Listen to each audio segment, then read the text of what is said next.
Hello friend, मेरा नाम अज़हर महमूद है और मैं यूनिवर्सिटी पेशावर का एमफिल का स्टूडेंट हूँ। आज मैं आप लोगों के सामने इकोनॉमिक्स की जो two different school of thoughts हैं, जिसे एक को हम कहते हैं क्लासिकल स्कूल ऑफ थॉट और एक को हम कहते हैं कीनेजियन स्कूल ऑफ थॉट। देखिए, इन दोनों थॉट में से अगर हम देखिए, एक को हम कहते हैं कि द फाउंडर ऑफ इकोनॉमिक्स, जो कि एडम स्मिथ ने पेश किया था, क्लासिकल स्कूल ऑफ थॉट, और एक है कीनेजियन इकोनॉमिक्स, जैसे हम कहते हैं the founder of macro economics, क्योंकि कीनेजियंस की काफ़ी सारी कंट्रीब्यूशन है मैक्रो इकोनॉमिक्स में। After the great depression, before great depression, जो जो क्लासिकल स्कूल ऑफ थॉट था, उनकी काफ़ी डोमिनेंसी थी। अगर हम इन दोनों जो जो जो थॉट्स हैं उनको अगर हम देखें कि इन दोनों में बेसिक्स की जिनकी जो एजम्पशन है उनमें डिफरेंस क्या है, या बेसिक थीम क्या है इन दोनों स्कूल ऑफ थॉट्स का, यानी कि वो इकोनॉमिक्स जो रिव्यू होती है इकोनॉमी को, वो किस परस्पेक्ट से यानी कि वो देखते हैं। तो अगर हम देखिए, सबसे पहले अगर हम एजम्पशन की बात करें कीनेजियन स्कूल ऑफ थॉट की, कीनेजियन ने कहा था कि इकानमी में और शॉर्ट रन में अगर हम इन्फ्लेशन को अगर हम देखें वो स्टिकी है, यानी कि जो प्राइस लेवल जो होता है वो रिजिड होता है, प्राइस लेवल शॉर्ट रन में चेंज नहीं होता। ये भी एक रीज़न है कि प्राइस लेवल जो होता है वो चेंज क्यों नहीं होता शॉर्ट रन में, वो इसी वजह से नहीं होता, वो जो फर्म्स होती है उनकी कोऑर्डिनेशन फेलियर की वजह से चेंज नहीं होता। क्योंकि अगर शॉर्ट रन में एग्रीगेट डिमांड चेंज हो जाती है या एग्रीगेट सप्लाई चेंज हो जाती है, तो प्राइस लेवल जो होता है वो इररिस्पॉन्स होता है, यानी कि वो रिस्पॉन्स नहीं देता। क्योंकि कुछ इंडस्ट्रीज जो होती है, वो फर्म जो होती है वो एक्सपेक्ट करती है कि मुझसे पहले अगर ये फर्म जो है वो प्राइस को चेंज कर दे, उसके बाद मैं प्राइस को चेंज करूँगा। इस प्रॉस्पेक्ट की वजह से वो प्राइस यानी कि वो चेंज नहीं कर सकती। और जो क्लासिकल स्कूल ऑफ थॉट को अगर हम देखें, वो कहते हैं कि नहीं, शॉर्ट रन में और लॉन्ग रन में अगर हम देखिए वो प्राइस फ्लेक्सिबिलिटी है। प्राइस फ्लेक्सिबिलिटी का मतलब ये है कि एग्रीगेट डिमांड एग्रीगेट सप्लाई की चेंज होने से, वर्ल्ड इकोनॉमिक एक्टिविटीज़ की चेंज होने से प्राइस लेवल जो होता है वो रिस्पॉन्स होता है। यानी कि अगर हम शॉर्ट रन में अगर सेंट्रल बैंक सप्लाई मनी को राइज करता है, तो उनका जो लॉन्ग रन और शॉर्ट रन इम्पैक्ट ये होता है कि प्राइस लेवल जो होता है वो इंक्रीज हो जाता है। और दूसरी जो क्लासिकल स्कूल ऑफ थॉट थी, उनकी इम्पोर्टेंट ये थी कि मनी न्यूट्रलिटी। मनी न्यूट्रलिटी का उनका मतलब ये था कि मनी जो है वो शॉर्ट रन में रियल वेरिएबल को इफेक्ट नहीं कर सकती।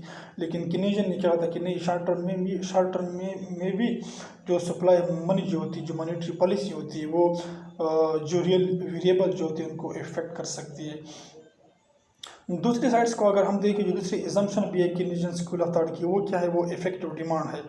कीनेजियन ने कहा था इफेक्टिव डिमांड का मतलब है कि इकानमी में ये ज़रूरी नहीं कि always full employment, as classical economist assume there is always full employment in economy.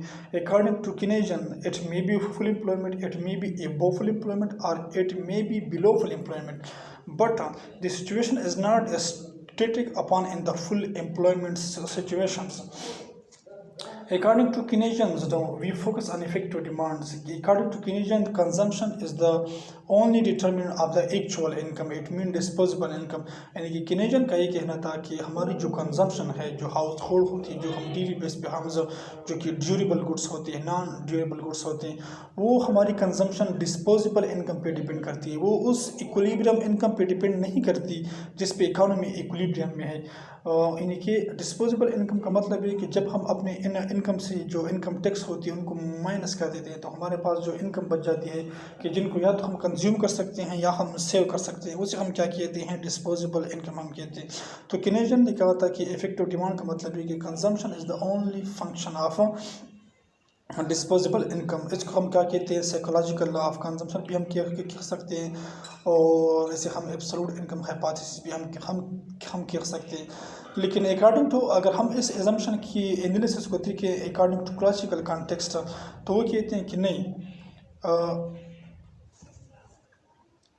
कहते हैं कि नहीं, हमारे पास जो सप्लाई जो होती है वो अपनी डिमांड को खुद क्रिएट करती है। According to Say's law, supply creates its own demand, यानी कि पहले मार्केट में सप्लाई होती है, उसके बाद इनकी डिमांड आ जाता है।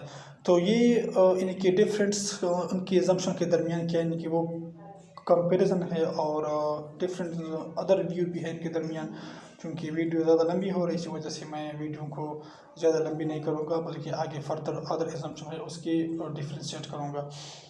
اور دوسرا جو جو جو تھرڈ موسٹ امپورٹنٹ ایگزامپشن ہے جو کہ کلاسیکل نے کہا تھا کہ سیونگ اور انویسٹمنٹ جو ہے یہ دونوں فنکشن ہے انٹرسٹ ریٹ کا، ریئل انٹرسٹ ریٹ کا۔